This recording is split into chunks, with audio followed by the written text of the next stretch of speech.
Here's how to make 3D glasses. Get a transparency sheet, some blue and red markers, a pair of scissors, and some old glasses.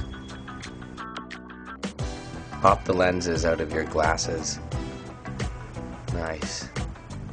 Now using one of the markers, trace the shape onto the transparency sheet. And then cut them out. Now color the left eye in red, the red marker.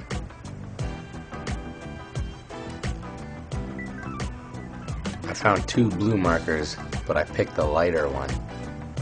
Color the right eye with the blue marker. Now stick the lenses back in.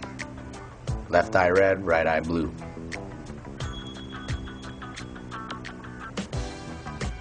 "3D."